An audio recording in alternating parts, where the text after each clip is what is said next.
রিকশা চালক আনোয়ার পাগলার সাথে দেখা করেছেন ডক্টর জোবাইদা রহমান। গুরুতর অসুস্থ শাশুড়ি বিএনপি চেয়ারপারসন বেগম খালেদা জিয়ার চিকিৎসার তদারকি করতে সুদূর লন্ডন থেকে ঢাকায় এসেছেন ডক্টর জোবাইদা রহমান।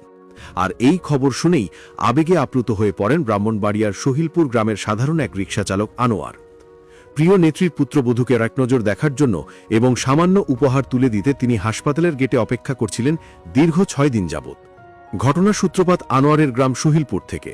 তিনি যখন জানতে পারেন ডক্টর জোবাইদা রহমান দেশে আসছেন, তখন তার মনে দেখা করার তীব্র আকাঙ্ক্ষা জাগে। কিন্তু খালি হাতে তো আর যাওয়া যায় না। আনোয়ারের মনে পড়ে যায় তার দলের প্রতীক এবং শহীদ প্রেসিডেন্ট জিয়াউর রহমানের কথা। তার ভাষায়, জিয়াউর রহমান স্বাধীনতার ডাক না দিলে বাংলাদেশ স্বাধীন হতো না। সেই নেতার দলের প্রতীক ধানের শীষ।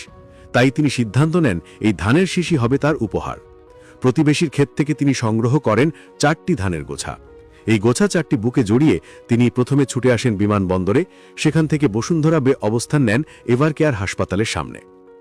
দীর্ঘ 6 দিন হাসপাতালের বাইরের ফুটপাতে দিনরাত কাটিয়েছেন আনোয়ার। মশার কামড়, রোদ, বৃষ্টি কিংবা অনাহারে থাকা কোনো কিছুই তার সংকল্প টলাতে পারেনি। আনোয়ার জানান, তার এই অপেক্ষার প্রহর ছিল অত্যন্ত কঠিন। ভিআইপি নিরাপত্তা বেষ্টনী ভেদ করে ডক্টর জোবাইদার কাছে পৌঁছানো ছিল এক প্রকার অসম্ভব। নিরাপত্তারক্ষীদের কড়াকড়ি এবং নিজের সাধারণ বেশভূষার কারণে বারবার তিনি বাধার সম্মুখীন হয়েছেন। তিনি জানান, 4 বার তিনি গাড়ির সামনে যাওয়ার চেষ্টা করেছিলেন, কিন্তু নিরাপত্তার কারণে তাকে সরিয়ে দেওয়া হয়েছিল। তবুও তিনি হাল ছাড়েননি। তিনি জানতেন তার এই ভালোবাসার বার্তা একদিন না একদিন পৌঁছাবেই। অবশেষে সেই মহেন্দ্রক্ষণ আসে। গতরাতে হাসপাতাল থেকে বের হওয়ার সময় ডক্টর জোবাইদা রহমানের গাড়িটি গেটের সামনে আসে। আনোয়ারের দীর্ঘ অপেক্ষার কথা পৌঁছে গিয়েছিল জোবাইদার কানে। গাড়ির গ্লাস নামিয়ে তিনি ডাকেন আনোয়ারকে। আনোয়ার ছুটে যান গাড়ির জানালার পাশে। হাতে থাকা সেই পরম যত্ন করে রাখা ধানের শীষের উছা এবং একটি ছোট লাল সবুজ জাতীয় পতাকা তিনি তুলে দেন ডক্টর জোবাইদা রহমানের হাতে। সাক্ষাৎ পরবর্তী সময় গণমাধ্যমের সামনে আনোয়ারের প্রতিক্রিয়া ছিল বাঁধ ভাঙা উচ্ছ্বাসের।